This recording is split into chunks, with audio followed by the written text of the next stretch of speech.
Hello बच्चों, आज मैं पढ़ाऊंगी आप लोगों को स्पीति में बारिश, जिसको कि कृष्णनाथ ने लिखा हुआ है। स्पीति एक जगह का नाम है, हिमाचल प्रदेश में पड़ता है। बहुत ही सुंदर जगह है, लेकिन वहाँ पर रहने में बहुत ही असुविधा है। वहाँ का भौगोलिक स्थिति जो है हमारे अनुकूल नहीं है, तो उसके बारे में हम लोग पढ़ेंगे। तो आप लोग ध्यान से सुनिए, क्या है वहाँ की विशेषता, स्पीति की विशेषता क्या है। स्पीति जो है हिमाचल प्रदेश के लाहौल स्पीति जिले की तहसील है। लाहौल स्पीति का यह योग भी आकस्मिक ही है। इनमें बहुत योगायोग नहीं है। ऊंचे दर्रों और कठिन रास्तों के कारण इतिहास में भी कम रहा है। अलंघ्य भूगोल यहाँ इतिहास का एक बड़ा कारक है। अब जबकि संचार में कुछ सुधार हुआ है, तब भी लाहौल स्पीति का योग प्रायः वायरलेस सेट के जरिए है, जो केलंग और काजा के बीच खड़कता रहता है। फिर भी केलंग के बादशाह को भय लगा रहता है कि कहीं काजा का सूबेदार उसकी अवज्ञा तो नहीं कर रहा है, कहीं बगावत तो नहीं करने वाला है। लेकिन सिवाय वायरलेस सेट पर संदेश भेजने के वह कर भी क्या सकता है। वसंत में भी 170 मील जाना आना कठिन है, शीत में प्रायः असंभव है। प्राचीन काल में शायद स्पीति भारतीय साम्राज्यों का अनाम अंग रही है।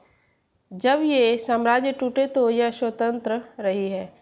फिर मध्य युग में प्रायः लद्दाख मंडल और कभी कश्मीर मंडल, कभी भूशहर मंडल, कभी कुल्लू मंडल, कभी ब्रिटिश भारत के तहत रही है। तभी प्रायः स्वायत्त रही है। इसकी स्वायत्तता भूगोल ने सिरजी है। भूगोल ही इसकी रक्षा करता है, भूगोल ही इसका संहार भी करता है। पहले कभी उन राजाओं का कोई सरकारा आता था तो उसके आते जाते वह अल्प बसंत वही भी जाता था। कभी कोई जोरावर सिंह जैसा आता था तो स्पीति का तरीका वही था जो तुपचिलिंग गोनपा में मैंने देखा। जब डायनामाइट का विस्फोट हुआ तो लाहुली हदस कर आंख बंद कर चांगमा का तना पकड़ या एक दूसरे को पकड़कर बैठ गए। जब धमाका गुजर गया तो फिर डरते डरते आंख खोलकर उठे। जोरावर सिंह के आक्रमण के समय स्पीति के लोग घर छोड़कर भाग गए। उसने स्पीति को और वहाँ के बिहारों को लूटा। यह प्रतिकार शायद स्पीति की सुरक्षा की पद्धति है। स्पीति में जनसंख्या लाहौल से भी कम है। 1901 की जनगणना के अनुसार 3231 रही है। 1971 की जनगणना के अनुसार 7196 है। इसका क्षेत्रफल मुझे 1971 की जनगणना में लाहौल के साथ जोड़कर मिला है, जो 12,015 वर्ग किलोमीटर है। स्पीति का अलग क्षेत्रफल नहीं दिया गया है। इंपीरियल गजेटियर मतलब ऑक्सफोर्ड 1908 खंड 23 के अनुसार यह क्षेत्रफल 2155 वर्ग मील है। इस तरह स्पीति की जनसंख्या प्रति वर्ग मील 4 से भी कम है। 1901 में यह प्रति वर्ग मील 2 से भी कम थी। लाहौल स्पीति का प्रशासन ब्रिटिश राज से भारत को जस का तस मिला। अंग्रेजों को यह 1846 ईस्वी में कश्मीर के राजा गुलाब सिंह के जरिए मिला। अंग्रेज इनके जरिए पश्चिमी तिब्बत के ऊन वाले क्षेत्र में प्रवेश चाहते थे। तिब्बत में अंग्रेजी साम्राज्य के दूरगामी हित भी थे। जो भी हो, 1846 में कुल्लू लाहौल स्पीति ब्रिटिश अधीनता में आए। पहले सुपरिटेंडेंट के अधीन थे, फिर 1847 में वे कांगड़ा जिले में शरीक कर दिए गए। लद्दाख मंडल के दिनों में भी स्पीति का शासन एक नोनो द्वारा चलाया जाता था। नोनो मतलब स्थानीय शासक को कहते हैं। लद्दाख मंडल के दिनों में भी स्पीति का शासन एक नोनो।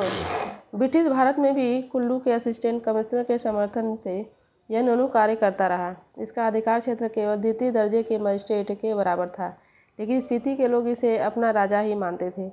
राजा नहीं है तो दमयंती जी को रानी मानते हैं।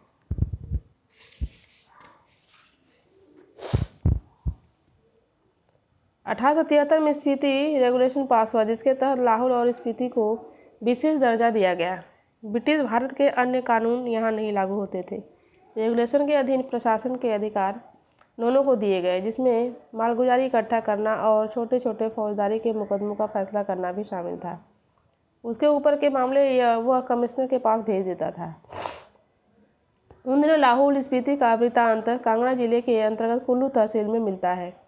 स्वराज्य के बाद 1960 में लाहौल स्पीति पंजाब राज्य के अंतर्गत एक अलग जिला बना दिया गया, जिसका केंद्र केलंग में है। 1966 में जब हिमाचल प्रदेश राज्य बना तो लाहौल स्पीति उसका उत्तरी छोर का जिला हो गया। यह देश का सबसे अधिक दुर्गम क्षेत्र है।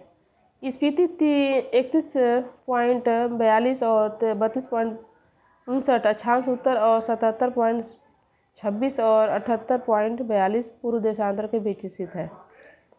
यह चारों ओर से ऊंचे ऊंचे पहाड़ों का कैदी है।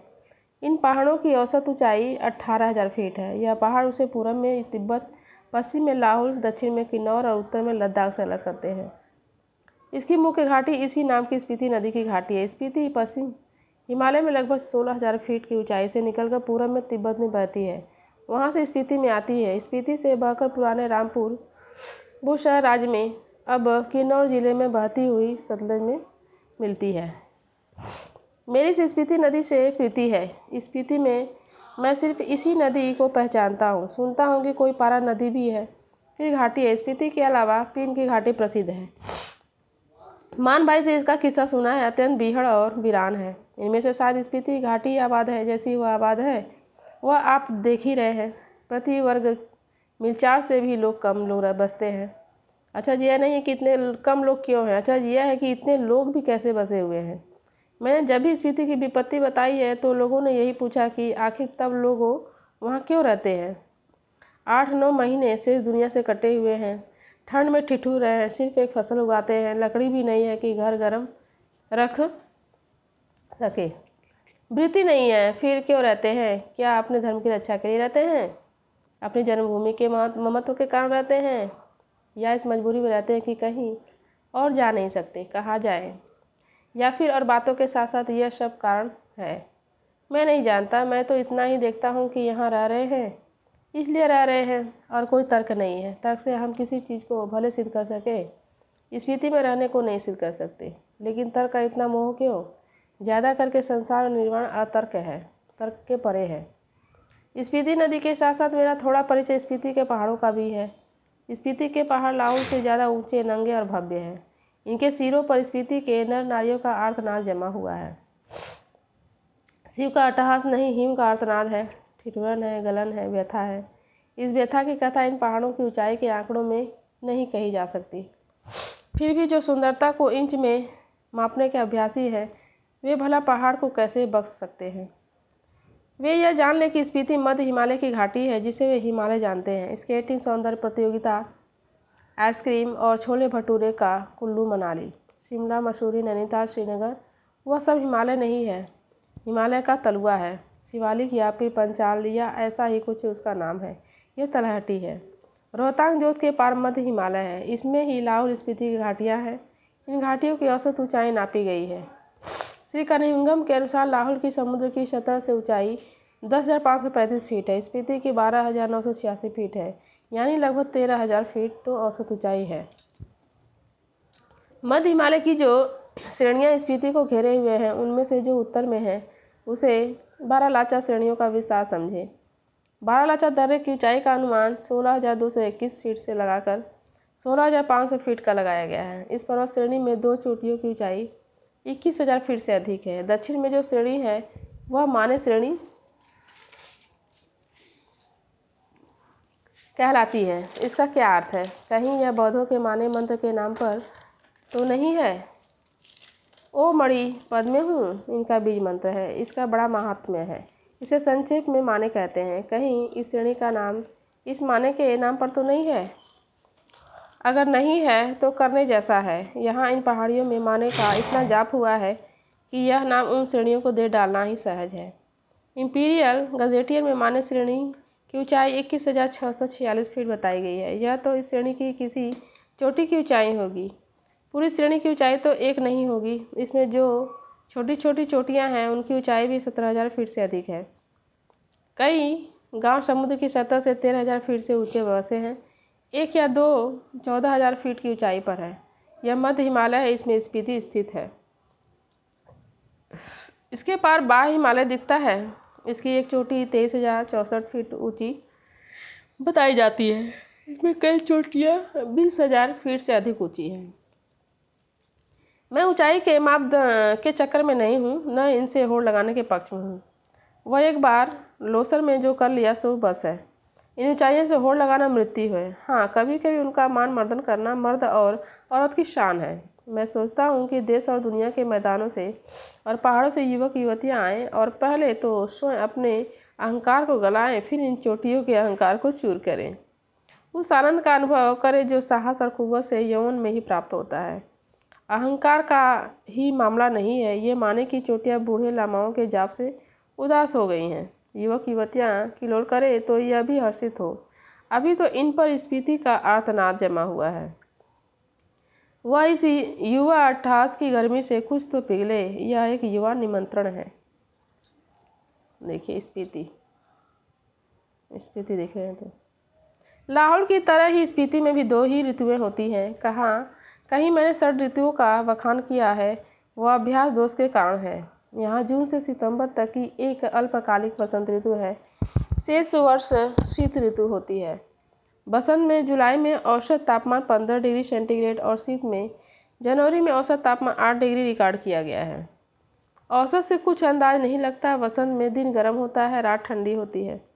शीत में क्या होता है इसकी कल्पना ही की जा सकती है, कभी रहकर देखा जा सकता है। स्पीति में बसंत लाहौल से भी कम दिनों का होता है। बसंत में भी यहाँ फूल नहीं खिलते, न हरियाली आती है, न वह गंध होती है। दिसंबर से घाटी में फिर बर्फ़ पड़ने लगती है, अप्रैल मई तक रहती है। यहाँ ठंडक भी लाहौल से ज़्यादा पड़ती है, उनमें जैसे सूल की तरह चुभती है। स्पीति में लाहौल से भी कम वर्षा होती है। मध्य हिमालय मानसून की पहुँच के परे है, यहाँ बरखा बहार नहीं है। कालिदास को अपने ऋतु संहार में यहाँ वर्षा का तो संहार ही करना पड़ेगा। कालिदास में वर्षा का क्या ठाठ है। यहाँ वर्षा वर्णन इस प्रकार शुरू होता है।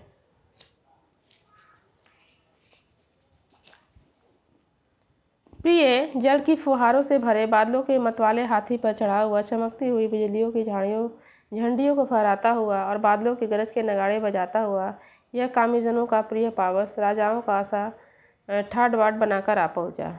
यह पावस यहाँ नहीं पहुँचता है। कालिदास की वर्षा की शोभा विंध्याचल में है, हिमाचल की इन मध्य की घाटियों में नहीं है। मैं नहीं जानता कि इसका लालित्य लाहौल स्पीति के नर नारी समझ भी पाएंगे या नहीं।